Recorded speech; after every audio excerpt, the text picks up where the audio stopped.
Olá pessoal, este é o blog Tecraí e eu sou Efigênio Machado.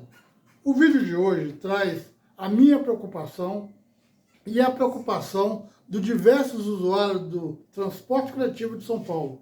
Traz também a briga de Eduardo Bolsonaro lá no Congresso Federal. De vez em quando ele sai correndo lá, um e outro, querendo, até parece que não está demorando muito sair com a faca na mão, porque a coisa está ficando preta. Não parece que é só nos barzinhos de encosta, não. A coisa está ficando preta até no Congresso Federal. E pior que ninguém vê isso. Até chegar uma coisa pior. Não está longe de acontecer.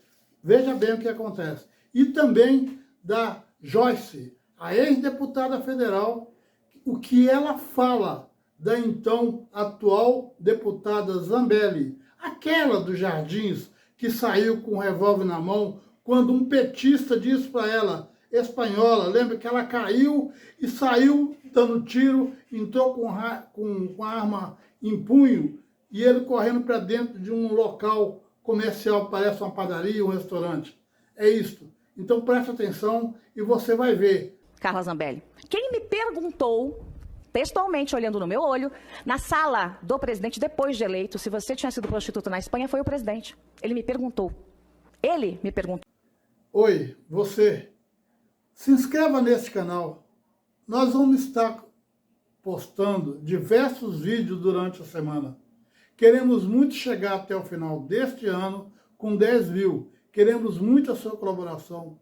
Inscreva-se nesse canal. Dá um like e aciona o sininho. Colabora com a gente.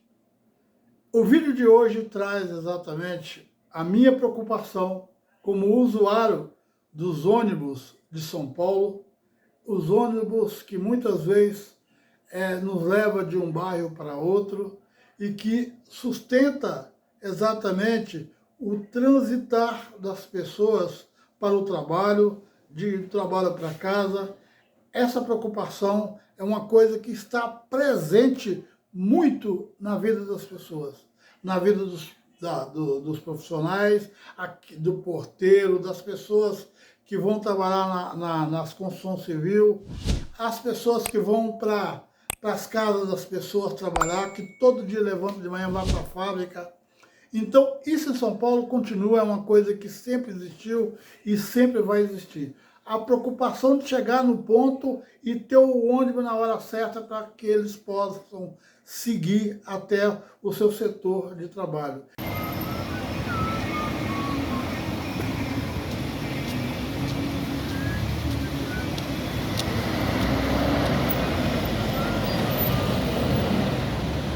E aí mora o perigo. Nós temos agora, hoje nós podemos dizer que hoje em São Paulo nós temos a nata de todos os tempos. Nunca tivemos transporte tão bom quanto os ônibus de hoje. E aí que está, o prefeito da cidade de São Paulo, ele quer transformar em tarifa zero a viagem que a gente faz de de um bairro para outro e de casa para o serviço, do serviço para casa. Isso torna muito difícil porque no futuro as pessoas vão deixar de andar no trem e no metrô e vai começar a andar de ônibus porque é custo zero. Sem ter tarifa zero, eles vão começar a andar muito de ônibus. Andando muito de ônibus significa que os ônibus não vão ter condições para que eles possam oferecer um bom trabalho. Essas coisas veio melhorando, chegou na época da Marta Suplicy, havia pessoas que andavam de Uno, 5, 6 pessoas, pagava passagem para ir para o centro, era o transporte que tinha Piruacombo, porque os ônibus não davam conta.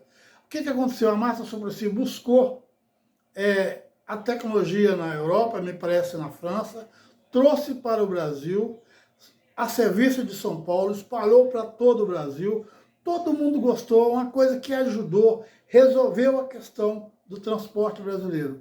Hoje o transporte nos grandes centros, o transporte coletivo nos grandes centros, nas grandes cidades do interior de São Paulo e de São Paulo e das grandes cidades do Brasil são exatamente com essa tecnologia. Mas aqui em São Paulo, essa tecnologia está praticamente em ponto de deixar de existir na cidade de São Paulo, porque existe a proposta do prefeito da cidade de São Paulo entrar com um novo projeto que é Tarifa Zero. Tarifa Zero é você entrar no ônibus e seguir do ônibus até a sua viagem final. Isto se os ônibus começar a quebrar, se os ônibus começar a ter muitas pessoas, a plena lotação vai deixar os ônibus em condições de dificuldade. Por quê? Porque o trem e o metrô, com certeza, vai deixar de receber pelas passagens que as pessoas, os usuários, fazem isso diariamente e vai estar superlotando os ônibus. Porque superlotar os ônibus é fácil, porque eles não irão pagar os R$ 4,50 que eles pagam hoje na cidade de São Paulo. Hoje existe mais de 30 bilhões de reais disponível, que foi exatamente valor que tem livre para colocar nesse projeto dos ônibus, para que possa ter condições de dar manutenções desses ônibus. Só que eu acho insuficiente. Esse transporte gratuito em São Paulo não vai dar certo.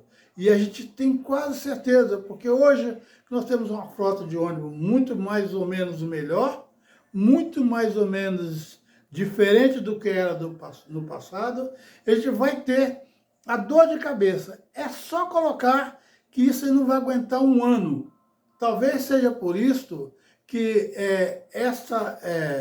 este projeto só provavelmente vai entrar no final desse ano ou no ano que vem. Mas eu gostaria de dizer também, olha para você ver, olha o ônibus que bonito que é, quando ele começou, você precisa...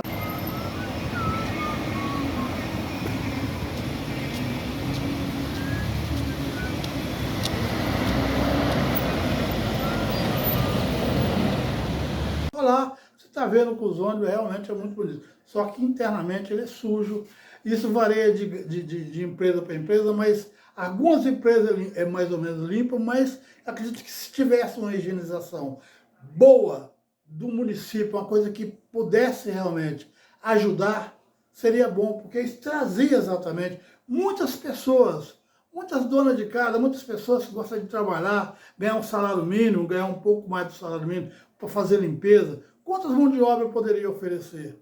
Eles não querem fazer isso. Eu acredito que eles querem exatamente oferecer um trabalho, um serviço que não vai ter muito importância, porque quem vai usar vai ser as mesmas pessoas que usam hoje, como eu e muitas outras pessoas.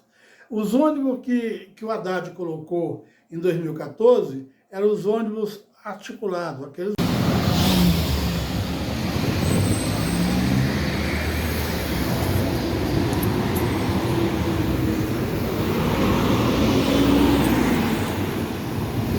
ônibus que tem dois ônibus, um ônibus puxando o outro, a articulada, que foi muito bom, esse tipo de tecnologia em São Paulo, ajudou muito. Agora, hoje houve essa preocupação, as empresas continuam colocando esses mesmos ônibus, poderia melhorar, hoje já chegou a 16 mil ônibus, hoje que tem pouco mais de 10, 12 mil ônibus, mas tem reportagem por aí que atesta que tem ônibus que está andando com 12 anos, 13 anos de uso, está andando, e aqui em São Paulo era para andar apenas com 10 anos. Então existem coisas que é necessário, a fiscalização é comprometida, porque quem fiscaliza é o SBTran, que é a empresa do governo.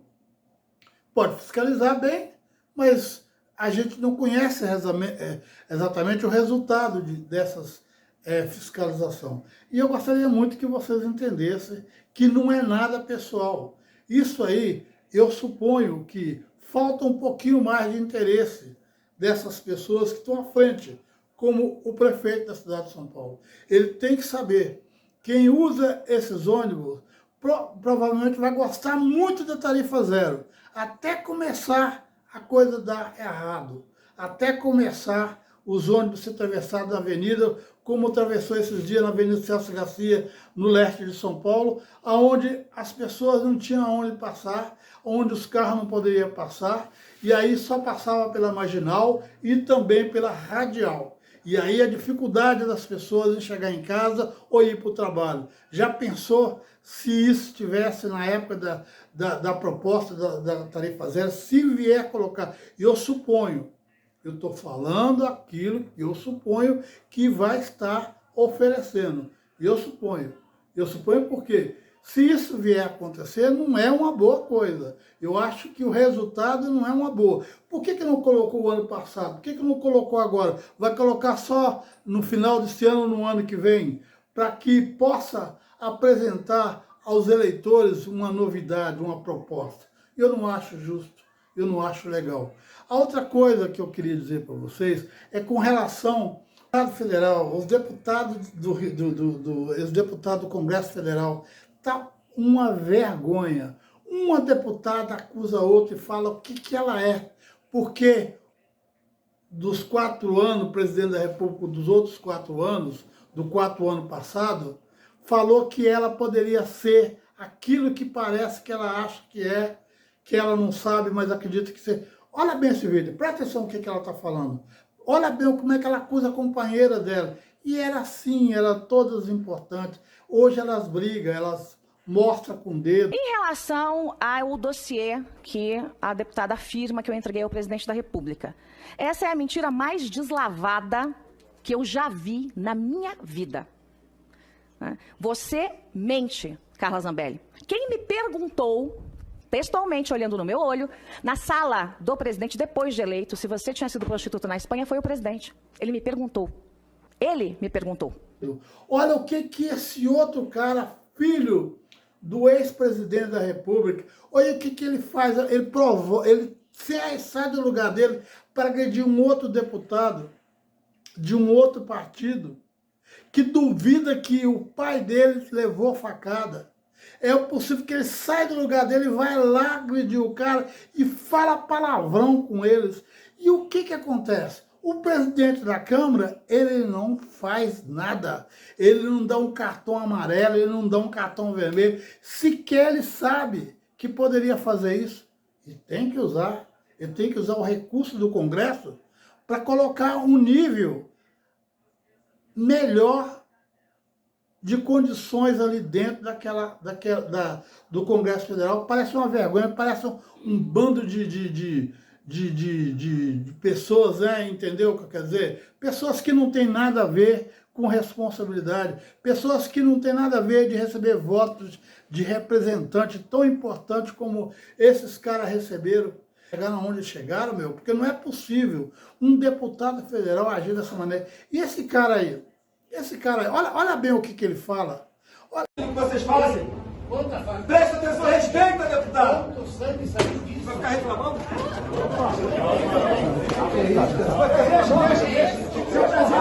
Seu presidente vai se fuder, seu fiado. Opa. Quer me tirar do sério? Conseguiu. Facada é teu cu, seu fiado. Eu olho o decoro parlamentar mesmo, olha o que ele tá falando aqui, facada fake, não tem de sangue. Tu tá maluco? Vocês tentaram matar meu pai? Presidente, tá me tirando do sério. Olha as cenas, presidente. Filha da puta. Tá bom não, irmão. Tá bom não. Vai ficar na internet? Te enfia a mão na cara, perco o mandato. Perco o mandato, mas com dignidade, coisa que você não tem. Seu filho da puta. Debate em produção com o Brasil. O público falar do outro dessa maneira. O Congresso Federal é muito mal representado. O Lira, o presidente, o deputado, o presidente do Congresso Federal, o Lira, o então Arthur Lira, ele simplesmente tem o Congresso nas mãos, ele fala com aquele povo e o povo ouve ele. Como é que ele não consegue controlar, oferecer qualidade, no mínimo tentar convencer essas pessoas a ter uma melhor disciplina, ter um linguajar melhor? Conquista essas pessoas para votar em projetos importantes, como o projeto que está em andamento, e eles não conseguem fazer esses congressistas falar uma linguagem normal, sem falar palavrão, sem dizer o que eles dizem. É uma vergonha. O Arthur Lira parece que ele não tem responsabilidade nenhuma.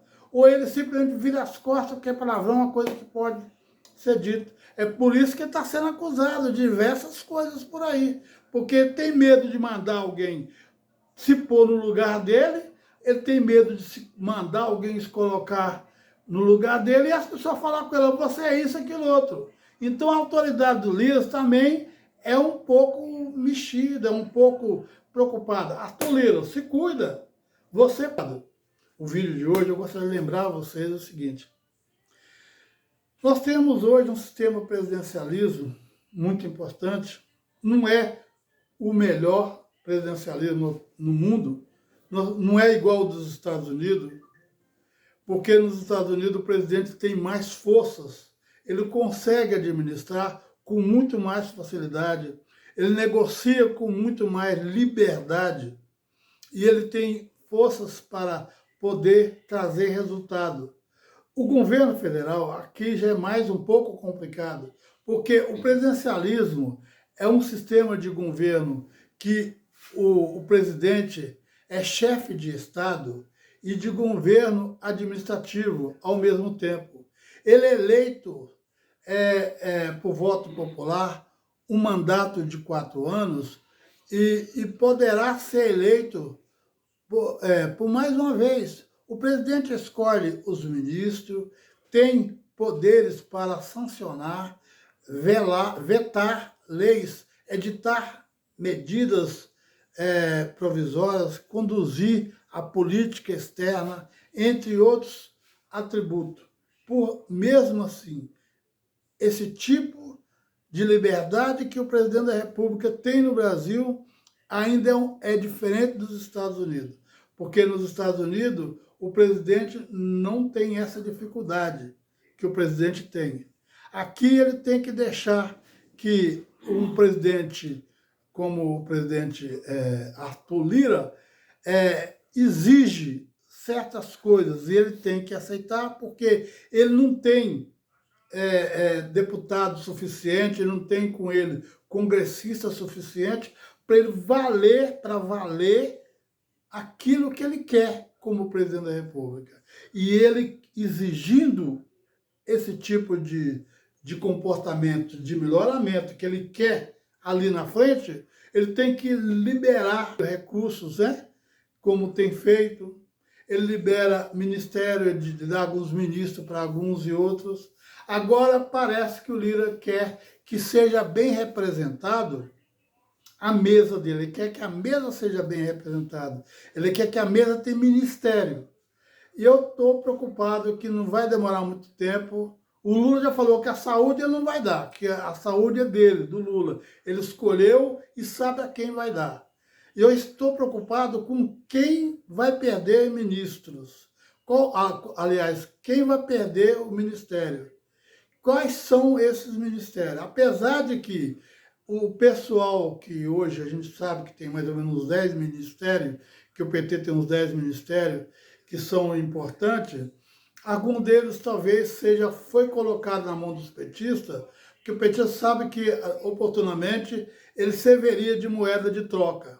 Só que é o seguinte, espero que nós não perdemos a saúde, que nós não perdemos a educação, que nós não perdemos também o Ministério das Cidades, que é muito importante, e outros ministérios aí que, felizmente, é a base do crédito de confiança de quem está daqui, olha para lá.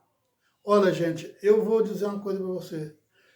Eu estou dizendo tudo isso e eu suponho que o Arthur Lira quer isso. Eu suponho, eu não tenho certeza. Eu acho que ele quer. Eu acho que o Arthur Lira quer ministério e eu acho que ele quer exatamente isso aí.